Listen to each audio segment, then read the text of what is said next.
নমস্কার বন্ধুরা, welcome to সুতাপাস kitchen. তোমরা দেখেই বুঝতে পারছো আজ তোমাদের জন্য আমি শীতের কড়াইশুঁটির কচুরি নিয়ে চলে এসেছি। আদা কাঁচা লঙ্কার প্রথমেই আমি একটা পেস্ট করে নিচ্ছি, খুব মিহি করে পেস্ট করে নেবে। 500 গ্রাম মতন আমি কড়াইশুঁটি নিয়ে নিয়েছি। কড়াইশুঁটিরও কিন্তু আমি আলাদা করে পেস্ট করে নিচ্ছি। আদা কাঁচা লঙ্কাটার সাথে কড়াইশুঁটিটাকে মেশালাম না, কারণ আদা কাঁচা লঙ্কা একটু বেশি সময় লাগে। কড়াইশুঁটিটাকে কিন্তু আমি আলাদা করে পেস্ট করে নিচ্ছি। দেখো একদম মিহি পেস্ট কিন্তু আমার হয়ে গেছে। কড়াইতে বেশ কিছুটা তেল দিয়ে 2 চামচ মতন আমি তেল দিয়ে দিলাম, একটু কালো জিরে আর 1 চামচ মতন হিং দিয়ে দিলাম। হিংটা একটা সুন্দর গন্ধ আসে। আদা কাঁচা লঙ্কার পেস্টটা কিন্তু আগে দিয়ে আমি এই হিং আর কালো জিরের সঙ্গে একটু ভালো করে কষিয়ে নিয়েছি। এবার দেখো কড়াইশুঁটির পেস্টটাকে কিন্তু আমি কষিয়ে নেব। আদাটা একটু শক্ত থাকে বলে একটু আগে পেস্ট মিশিয়ে নিলে কিন্তু বেশি ভালো হয়। কড়াইশুঁটিটাকে তোমরা একটু পরে ভালো করে তেলে ফ্রাই করে নেবে।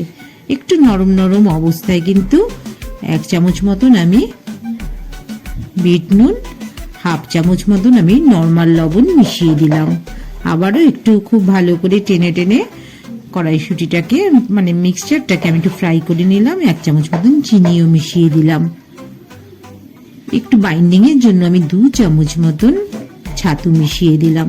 তোমরা কিন্তু ফ্লেমটা একদম কমিয়ে দেবে এই সময়, আর ছাতুটাকে ভালো করে কড়াইশুঁটির সাথে মেশানোর জন্য ভালো করে টেনে টেনে কিন্তু তোমরা একে মিশিয়ে দেবে।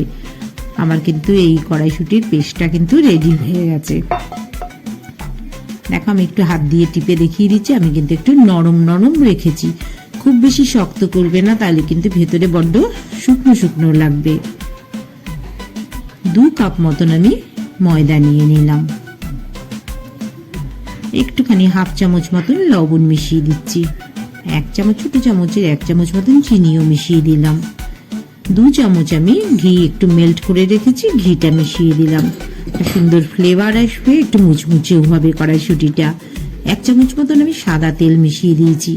একটু ভালো করে আটার ময়দাটাকে একটু মেখে নিচ্ছি। দেখো একটু হাতে ধরে তোমাদের দেখিয়ে দিলাম যে এইরকম থাকলে বুঝতে পারবে যে তেল বা ঘি তোমরা যেটাই ইউজ করো তাহলে ঠিক পরিমাণে আছে। অল্প অল্প করে জল দিয়ে কিন্তু আমি মেখে নিচ্ছি। তোমরা ইচ্ছে করলে পুরোটাই সাদা তেলে করতে পারো, কিংবা পুরোটা ঘি দিয়েও করতে পারো। আমি কিন্তু 2 চামচ ঘি 1 চামচ সাদা তেল দিয়ে এই ডোটা তৈরি করে নিলাম। একটু নরম নরম করে মেখে নিয়েছি আমি।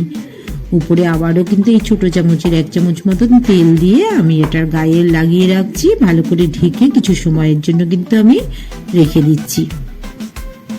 30 মিনিট পরে আমি আবারও ফিরে এলাম। দেখো বেশ সুন্দর নরম নরম কিন্তু আমার ডো হয়েছে। এবার আমি কয়েকটা লিচি কেটে নিচ্ছি। লুচির থেকে সামান্য একটু বড় মতন হয়েছে, বা একই সাইজে তোমরা করতে পারো যেরকম তোমরা চাও। দেখিয়ে দিচ্ছি, একটু তোমরা দেখে নাও।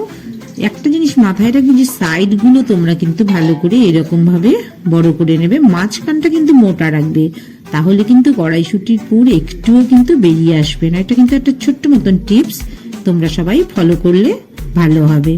আমি দেখো ভেতরে পুরটা দিয়ে কিন্তু একইভাবে ডোটা তৈরি করে নিলাম। সুন্দর করে আমি এরকম পাকিয়ে রেখে দিচ্ছি।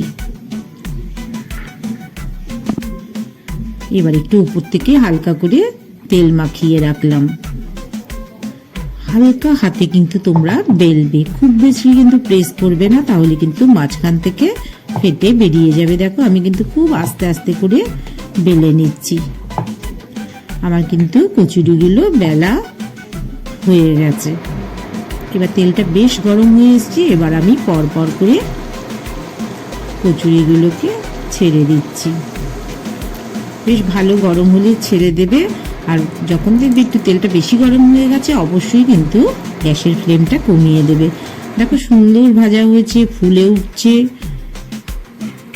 আরও একটা কচুরি আমি ছেড়ে দিয়েছি। দেখো আমার কচুরিগুলো কিন্তু বেশ সুন্দর ফোলা ফোলা মুচমুচেও তৈরি হয়েছে।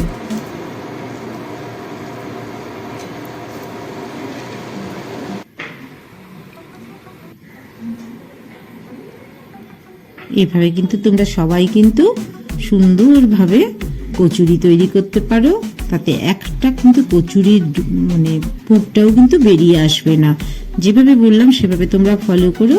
আর যদি তোমাদের সমস্ত রেসিপিটা পছন্দ হয় তবে অবশ্যই তোমরা সুতপাস কিচেন একটা সাবস্ক্রাইব করে দিও, আর ছোট্ট মতন একটা লাইক করে দিও, আর শেয়ার করলে তো খুবই ভালো হয়। সাথে থেকেও নতুন নতুন রেসিপি সাজেস্ট করো।